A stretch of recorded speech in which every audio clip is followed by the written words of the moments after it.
어떤 한 아이가 아버지와 함께 시장 구경을 하다가 그만 손잡고 있던 아버지의 손을 놓치게 됩니다. 처음에는 그는 괜찮다라고 생각합니다. 사람도 많고 볼 것도 많고 여기저기 돌아다닐 수 있었습니다.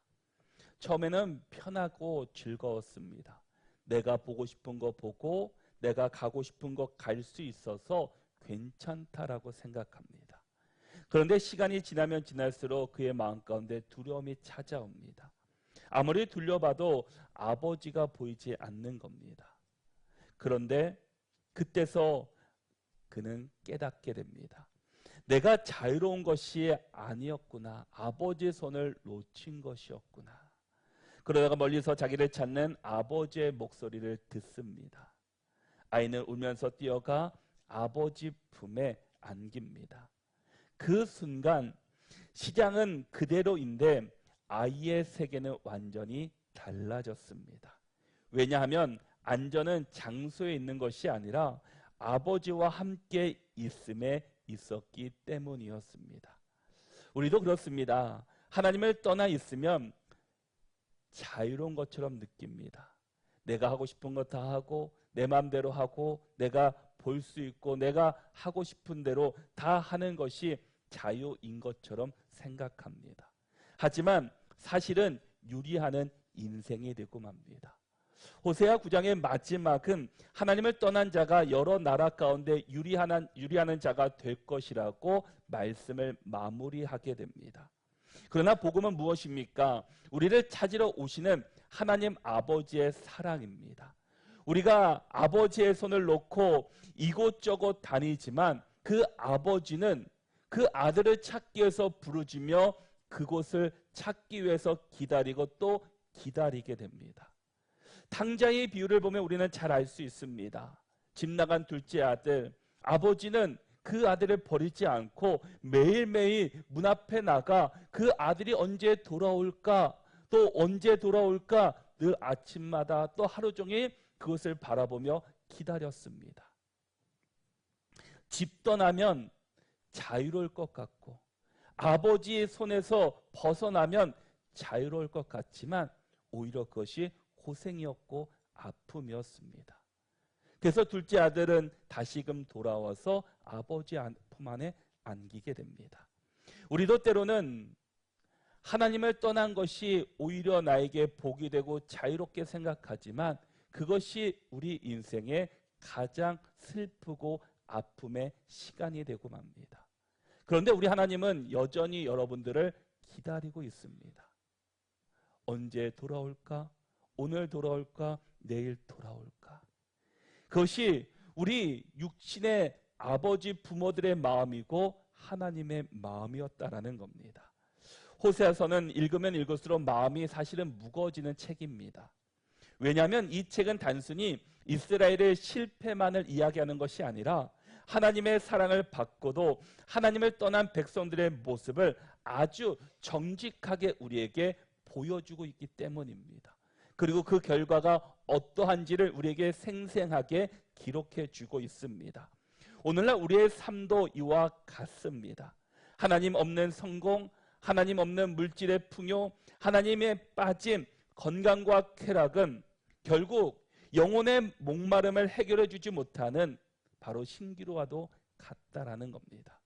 오늘 말씀을 통해 우리가 서 있는 이 타작마당은 과연 참된 기쁨의 자리인가 아니면 거짓된 기쁨의 자리인지를 우리가 다시 한번 돌아보아야 할 것입니다. 먼저는 거짓된 기쁨은 참된 풍요의 상실로 이어진다라는 겁니다. 우리 1절 말씀을 같이 한번 읽어보도록 하겠습니다. 우리 1절 말씀 함께 읽겠습니다. 이스라엘아 너는 이방 사람처럼 기뻐 떠놀지 말라. 내가 음행하여 내 하나님을 떠나고 각 타작마당에서 음행의 값을 좋아하였느니라. 아멘. 지금 이 말씀은 당시 이스라엘 백성들, 이스라엘 나라의 영적인 상태를 정확하게 찝어주고 보여주고 있습니다. 그들은 기뻐하고 있습니다. 그런데 어디서 기뻐하고 있습니까? 타작마당에서 수확을 보며 즐거워하고 있습니다. 먹을 것도 있고 곡식도 있고 포도주가 있으니 그들은 기뻐하고 흥겨워하고 있습니다. 그런데 하나님은 그 기쁨을 인정하지 않으십니다. 왜냐하면 그 기쁨이 하나님 안에서 나온 기쁨이 아니라 우상 숭배와 배교 위에 세워진 기쁨이었기 때문입니다. 이스라엘 백성들은 타작마당에 쌓인 곡식을 보며 기뻐하고 있다는 겁니다. 그러나 그들은 이 모든 풍요가 하나님이 주신 은혜임을 잊었습니다. 그들은 농사의 신이라고 불리는 풍요의 신이었던 이 바알이 자신들에게 이 풍요를 준 거라고 생각하며 그 바알을 보고 기뻐하고 그 바알을 숭배하고 있습니다. 바로 영적 음행을 저지른 것입니다. 이에 대해서 하나님은 2절에서 타작마당이나 포도주 틀이 그들을 기르지 못할 것이며 새 포도주도 떨어질 것이다 라고 말씀합니다. 그리고 3절에서는 여호와의 땅에 거주하지 못하며 아수르에서 더러운 것을 먹을 것이다 라고 말씀하고 있습니다. 그들이 의지했던 것은 거짓된 풍요로 말미암아 그들이 끝은 다 말라버린다라는 겁니다. 지금은 그것으로 인해서 기뻐하고 즐거워하고 그것을 통해서 만족하고 있지만 하나님 없는 기쁨과 풍요함은 그 끝이 모든 것이 사라진다라는 겁니다. 하나님 없는 것은 왜냐? 영원하지 않기 때문입니다. 생명의 공급자이시고 모든 것의 주관자가 되시는 하나님을 떠나서 얻은 물질은 결국 우리를 지켜주지 못하기 때문입니다. 바알을 숭배하는 일이 얼마나 허망한 일인지 알게 하시고 비참한 삶을 예고하고 있는데 아수르로 끌고 가 포로라는 이 비참함을 맞이할 되게 될 것임을 그들에게 선포하며 말씀합니다. 설사 아수르를 피해 애굽으로 도망한다 하여도 그곳에서도 역시 비참함을 벗어날 수 없을 것이라고 그들에게 경고하게 됩니다. 세상 사람들은 하나님 없이도 나는 잘 살 수 있다라고 생각합니다. 그러나 그것은 지금은 그럴 수 있는 것처럼 보이지만 그 끝에는 그런 것을 고백할 수 없는 그 시대가 온다라는 겁니다. 그래서 4절 말씀에서도 그들은 여호와께 포도주를 부어드리지 못하며 여호와께서 기뻐하시는 바도 되지 못할 것이라. 그들의 재물은 애곡하는 자의 떡과 같아서 그것을 먹는 자는 더러워지나니 그들의 떡은 자기의 먹기에만 소용될 뿐이라. 여호와의 집에 드릴 것이 아님이니라 라고 말씀합니다. 이스라엘 백성이 이 아수르의 포로나 애굽으로 도망해서 하나님께 제물을 드릴 수 없게 되는데 그 이유가 애곡하는 자의 떡과 같아서 그것을 먹는 자는 더러워지기 때문이다라고 성경은 말씀하고 있습니다. 이를 새 번역 성경에서는 이렇게 말씀하고 있습니다. 그들이 먹는 것은 초상집에서 먹는 음식과 같아서 그것을 먹는 사람들마다 부정을 타게 될 것이다 라고 말씀합니다. 부정한 음식이기 때문에 하나님께 드릴 수 없다는 말입니다. 다시 말하면 하나님께 나가지 못하는 관계의 단절이 오고 말았다라는 겁니다. 하나님은 그들의 예배를 받지 않으실 것이고 그들은 더 이상 하나님과 어떠한 관계도 맺을 수 없게 될 것임을 경고하고 있는 겁니다. 이보다 더 무섭고 비참한 경고가 어디입니까? 내가 너희를 떠날 것이다. 내가 너희를 붙잡지 않을 것이다 라고 말씀한다라는 겁니다. 모든 인생은 하나님으로만 온전히 채워질 수 있기 때문입니다. 그래서 하나님과의 교제 속에 살아갈 때만 온전한 인생으로 우리가 살아갈 수 있습니다. 왜냐하면 우리를 창조하신 분이 우리 하나님이시기 때문입니다. 누구보다 우리를 잘 아시는 분이 바로 우리 하나님이시기 때문입니다. 그러기에 우리는 하나님을 떠나서 우리는 살 수 없습니다. 우리 모두는 영적인 존재이기 때문입니다. 여러분, 사람들은 나는 신을 믿지 않는다라고 이야기합니다. 어떤 사람은 신이 없다라고 이야기합니다. 그런데 그들이 고난이 찾아오고 어려움이 찾아오면 어떻게 합니까? 그들은 신을 찾습니다. 왜냐? 우리는 영적인 존재이기 때문입니다. 하나님께서 우리를 그렇게 창조하셨기 때문입니다. 그런데 우리가 믿어야 될 대상은 바로 우리 하나님이십니다. 우리 하나님께서 우리를 창조하셨기에 우리가 믿을 분은 하나님인데 다른 것을 믿다 보니까 그들이 그 안에서 진정한 기쁨을 누리지 못하고 진정한 그 참된 행복을 누리지 못하며 살아갑니다. 그래서 세상 것으로 그것을 채우려고 하고 세상 것으로 그것들을 만족하려고 합니다. 다른 종교랑 기독교의 차이는 무엇입니까? 다른 종교들은 내가 열심을 내어야 합니다. 내가 가서 열심히 일하고 열심히 봉사하고 열심히 절해야 그 은혜를 누리게 됩니다. 그러나 기독교는 우리의 열심이 아니라 하나님의 은혜로 우리는 구원받은 사람들입니다. 내가 무엇을 잘해서, 내가 무엇이 성품이 훌륭해서 착한 일을 많이 해서 내가 그것을 얻은 것이 아니라 우리는 죄인입니다. 우리는 하루에도 수만 번, 수천 번 죄를 지며 살아갑니다. 그런데 하나님께서는 그것을 용서해 주시고 내가 너를 구원해 주겠다라고, 예수님의 이름만을 선포하는 자에게 구원해 주겠다라고 말씀합니다. 그 하나님이 우리를 여전히 기다리고 계십니다. 그 하나님이 여러분의 주인 되시고 여러분의 아버지가 되신다라는 겁니다. 그러기에 우리가 하나님과의 관계를 맺지 못하면 사는 것보다 더 큰 비극은 없을 겁니다. 하나님을 떠나서 살아가는 것은 바로 죽은 것과 같기 때문입니다. 하나님은 이스라엘 백성들에게 이것을 알려주고 싶어서 그들에게 말씀하고 있다는 겁니다. 우리는 보통 가난이나 고난을 저주로 생각하지만 호세아 9장은 이스라엘의 풍요를 구하며 바알을 숭배하는 것이 오히려 그들의 심판으로 이끄는 가장 큰 저주다라고 말씀합니다.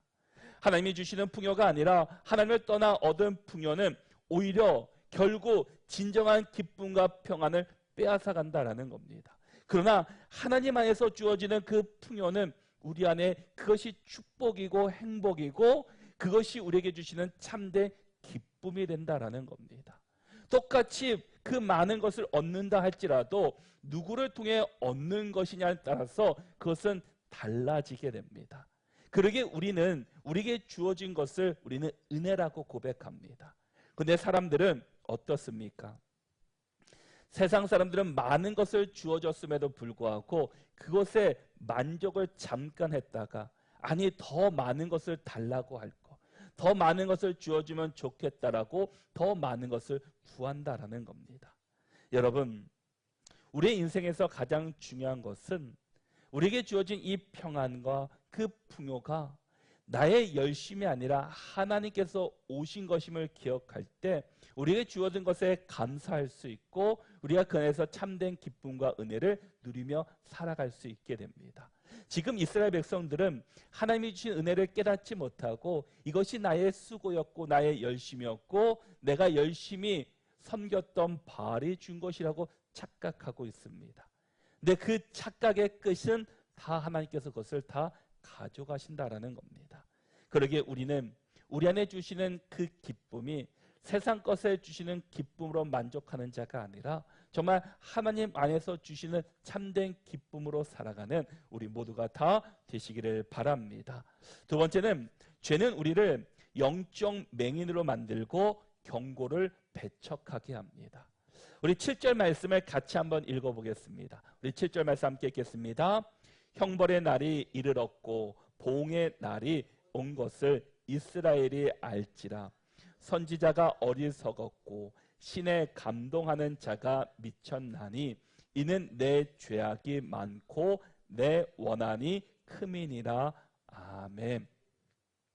백성들은 선지자를 향해서 선지자들이 어리석고 신에 감동하는 자가 미쳤다라고 조롱하고 있습니다. 왜 이렇게 되었습니까? 7절 하반절에 그 이유를 말씀하는데 이는 내 죄악이 많고 내 원한이 큼이다라고 말씀합니다. 죄악이 그들의 영적 눈을 가려 버렸다라는 겁니다. 우리에게 가장 큰 안타까움, 가장 큰 그 책망은 영적인 눈이 가려진 것입니다. 9절에 보면은 그들이 타락이 기브아의 시대와 같이 심히 부패했다라는 말씀을 하고 있습니다. 이스라엘이 선지자의 경고를 비웃고 죄악의 날, 형벌의 날이 임박했음을 경고합니다. 근데 그것을 기브아 시대를 비유하고 있습니다. 이 기브아 시대는 이 내용이 이 사사기 19장에 나오는 사건의 이야기입니다. 이스라엘 역사상 가장 끔찍하고 타락했던 영적 암흑기의 상징이 바로 기브아 시대의 모습이었습니다. 죄에 무감각해졌고 나를 살리려는 하나님의 경고조차 미친 소리로, 듣기 싫은 잔소리로 치부하고 있습니다. 그래서 15절에서도 하나님께서 길갈에서의 악행으로 인해 그들을 미워하시며 그들의 악한 행위 때문에 그들을 내쫓고 더 이상 그들을 사랑하지 않으실 것이라고 선언하십니다. 그리고 16절과 17절에서도 에브라임의 뿌리가 말라 더 이상 열매 맺지 못하고 심지어 자녀를 낳아도 죽임을 당할 것이며 하나님이 그들을 버리셨기 때문에 그들이 모든 민족 가운데 유리한 심판을 받게 될 것이라고 그 경고하고 있습니다. 이는 하나님께서 오래 참으시지만 끊임없는 회개를 거부하고 죄악에 머무는 자들에게는 반드시 그에 합당한 공의로운 심판이 뒤따른다는 것을 경고하고 있습니다. 여러분, 우리의 인생은 영원하지 않습니다. 모두가 이 세상에서 생을 마감하는 날이 있습니다. 우리가 죽게 되면 하나님 앞에 우리 모두가 서게 됩니다. 거기서 심판을 받게 됩니다. 그래서 우리의 심판에 따라서 어떤 사람은 천국으로, 우리는 천국으로, 또 하나님을 믿지 않는 영혼들은 지옥으로 갈라지게 됩니다. 이 세상에서는 우리가 이 하나님을 믿지 않은 영혼들도 회개하고 주 앞에 나오면 우리가 천국이라는 하나님의 시민권을 받을 수 있지만 죽음 후에 갈라진 후로는 그것을 옮겨갈 수 있는 사람은 아무도 없습니다. 지옥에 간 사람이 천국으로 갈 수 없다라는 겁니다. 죽음으로 인해서 그 길의 심판이 갈라지고 있습니다.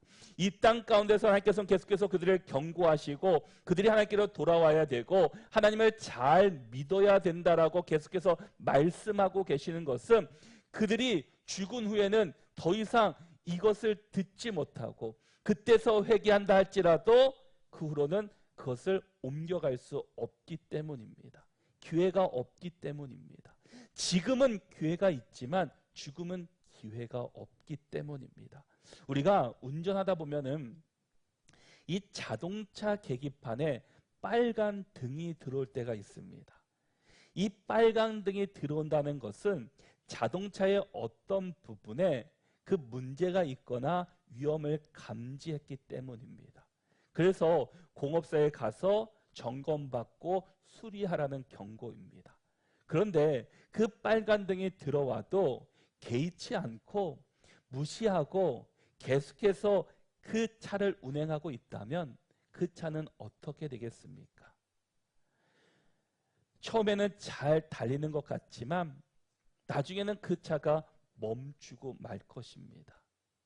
경고등이 들어왔을 때는 작은 돈으로 수리할 수 있지만 차가 멈춘 뒤에는 많은 비용이 그곳에 들어가게 됩니다. 이것처럼 때로는 우리에게 회개를 선포하시고 경고의 말씀을 주시고 우리가 주께로 돌아오라라고 말씀하시는 하나님의 음성의 그 경고의 메시지에 우리가 회개하고 주 앞에 돌아가면 우리가 하나님의 징계를 덜 받을 수 있지만 그것을 무시한 채로 우리가 계속해서 살아간다면 그 끝에는 무시무시한 그 심판이 우리를 기다리고 있다라는 겁니다. 이 영혼의 경고등이 켜질 때 우리는 주의해야 합니다. 그리고 우리를 돌아보아야 합니다. 그리고 여호와께로 돌아와야 합니다.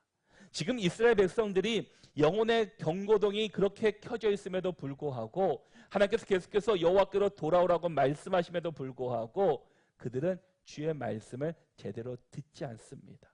아니, 무시하고 있습니다. 그래서 마지막에는 그들이 유리하는 자가 될 것이고 하나님을 떠난 자가 될 것이라고 그들을 가장 크게 경고하고 있습니다. 디모데후서 4장 3절과 4절의 말씀을 보면 내 때가 이르리니 사람이 바른 교훈을 받지 아니하면 귀가 가리워서 자기의 사욕을 따를 스승을 많이 두고 또 그 귀를 진리에서 돌이켜 허탄한 이야기를 따르리라 라고 말씀합니다.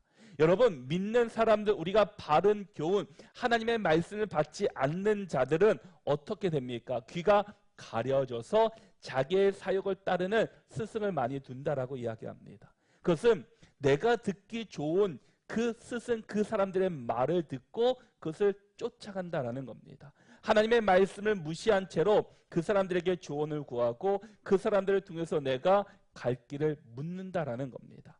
그리고 진리가 아닌 허탄한 이야기를 쫓는 사람들의 모습입니다. 바로 바른 교훈, 하나님의 말씀을 듣지 않는 자들을 주시는 경고이자 그들의 모습이었습니다. 여러분, 우리의 예배가 무너지면 우리의 삶은 무너지게 됩니다. 왜냐? 우리의 예배는 인생의 중심이며 하나님과의 관계를 드러내는 자리이기 때문입니다. 예배가 살아있으면 삶이 바로 설 수 있고 예배가 무너지면 삶의 방향이 흔들리기 때문입니다. 왜 그렇습니까? 예배는 단지 찬송 몇 곡 부르고 설교 한 편 듣는 시간이 아니라 누가 내 인생의 주인이신지를 다시금 확인하는 시간이기 때문입니다. 그리고 내가 잘못된 길을 가고 있다면 다시 돌이킬 수 있는 시간이기 때문입니다. 그것이 바로 우리가 드리는 예배의 자리다라는 겁니다. 우리가 드리는 예배가 그냥 내가 믿는 사람이니까 내가 참석해야지 라는 것이 아니라 내 인생의 주인이 누구이시며 내가 있어야 할 자리가 어디인지를 다시 한번 확인하는 시간이다라는 겁니다. 그래서 하나님은 형식적인 예배를 좋아하지 않으십니다. 아모스 5장 21절의 말씀을 보시면 내가 너희 절기들을 미워하여 멸시하며 너희 성회들을 기뻐하지 아니하나니라고 말씀합니다. 절기를 드립니다. 예배도 드립니다. 그러나 받지 않으시고 멸시하시며 기뻐하지 않으신다라는 겁니다. 왜냐? 그 중심에 하나님이 없기 때문이었습니다.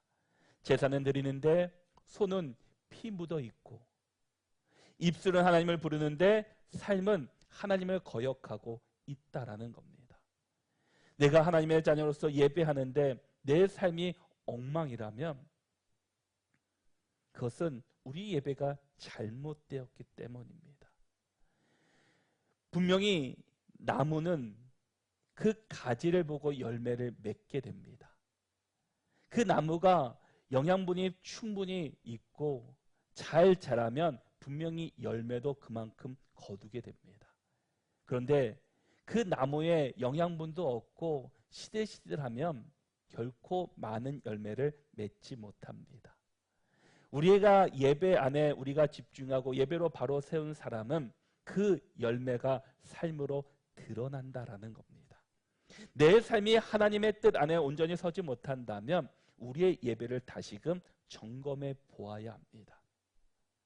하나님은 우리를 하나님의 자녀로 불러주셨습니다.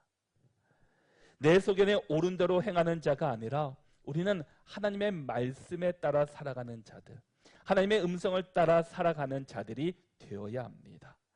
모든 것의 시작은 자세라고 시작합니다.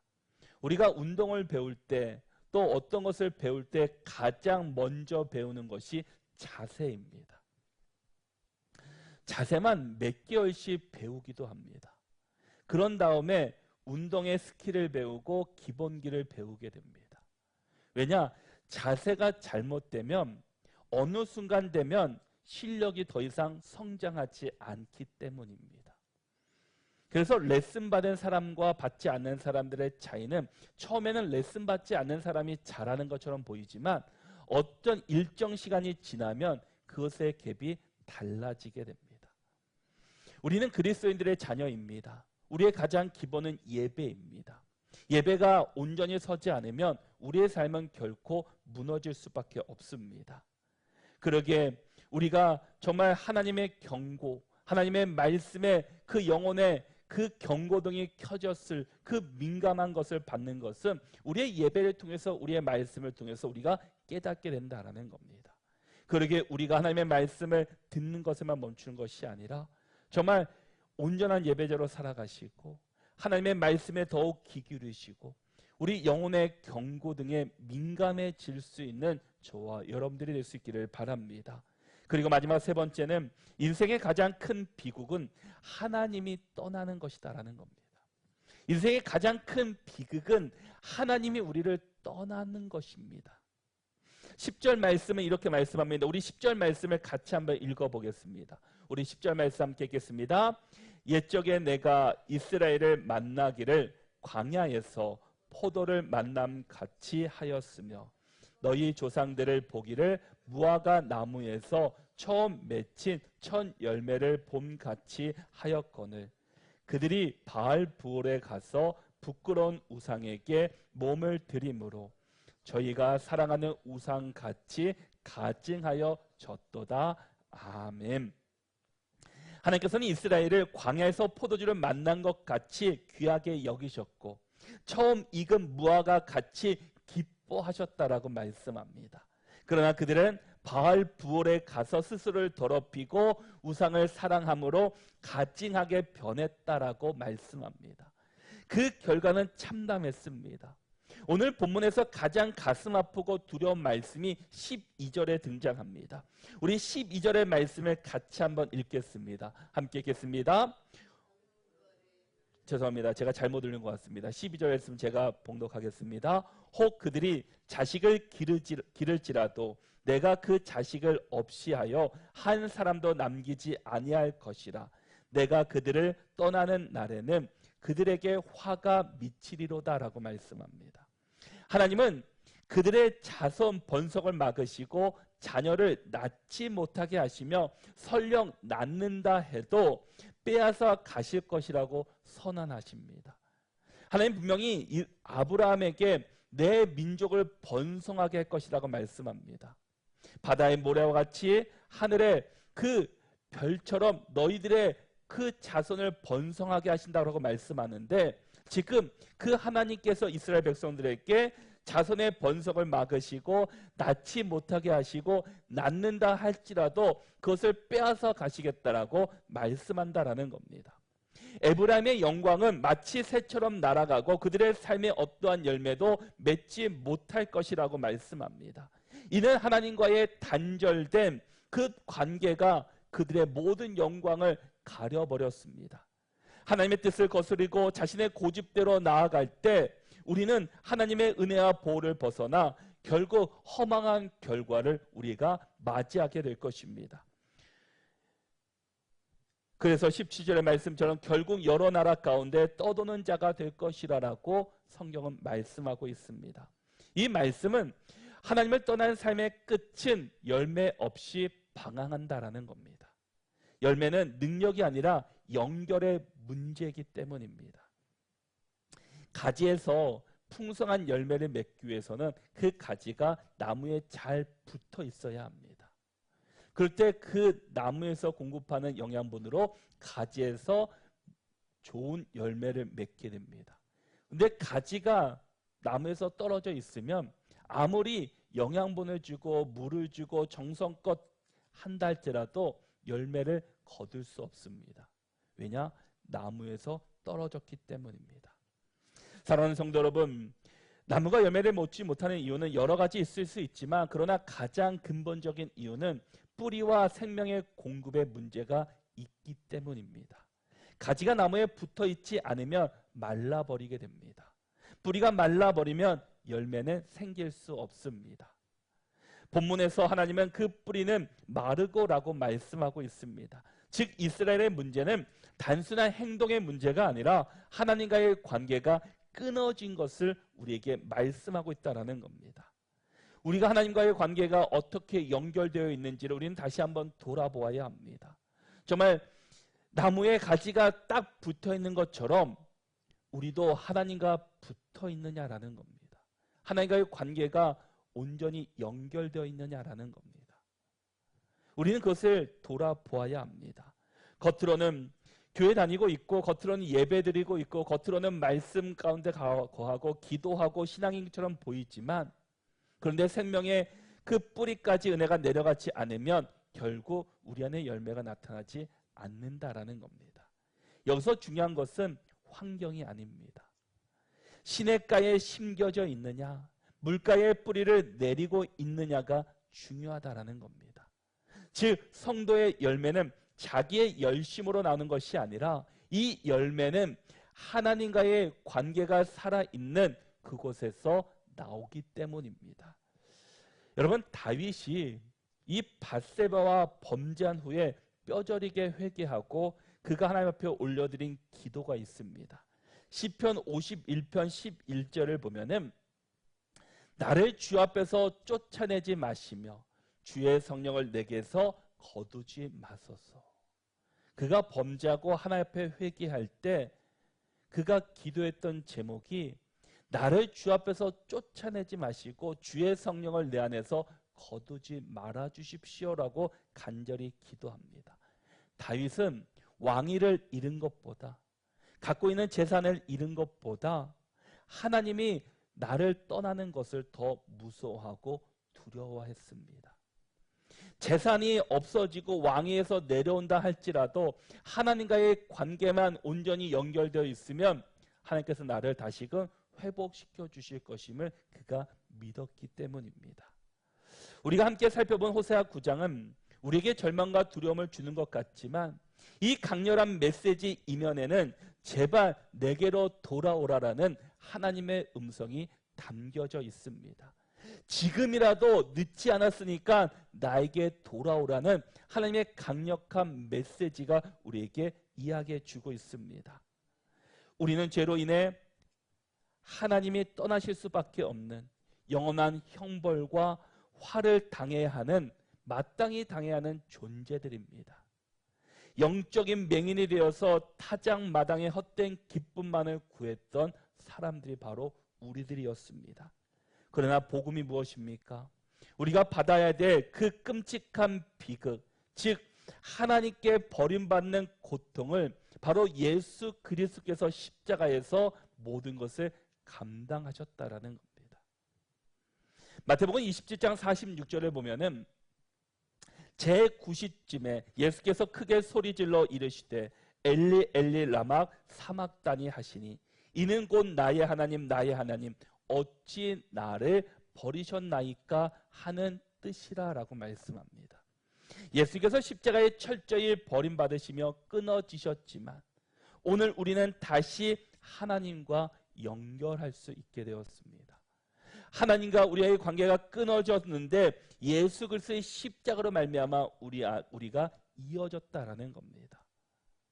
우리가 예배를 잘 드렸기 때문에, 우리가 열심히 살았기 때문에, 우리의 뭐 특별한 무언가 있기 때문에 연결된 것이 아니라 바로 예수 그리스도의 십자가의 은혜로 하나님과의 관계가 다시금 회복되었습니다.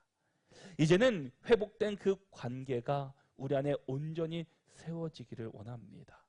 이스라엘 백성들처럼 세상의 것에 붙잡히는 자가 아니라, 세상의 것에 좋아하는 자가 아니라, 정말 참된 기쁨은 예수 그리스도 안에서 있음을 우리가 기억하며 하나님과의 관계를 더 굳건하게 세워가시고 하나님 안에서 참된 기쁨을 얻는 저와 여러분들이 될 수 있기를 바랍니다. 그래서 한 주간도 하나님 없는 즐거움에 빠지지 마시고 하나님과 함께 거하시고 하나님이 통해서 주시는 참된 기쁨을 얻는 저와 여러분들이 다 되시기를 바랍니다.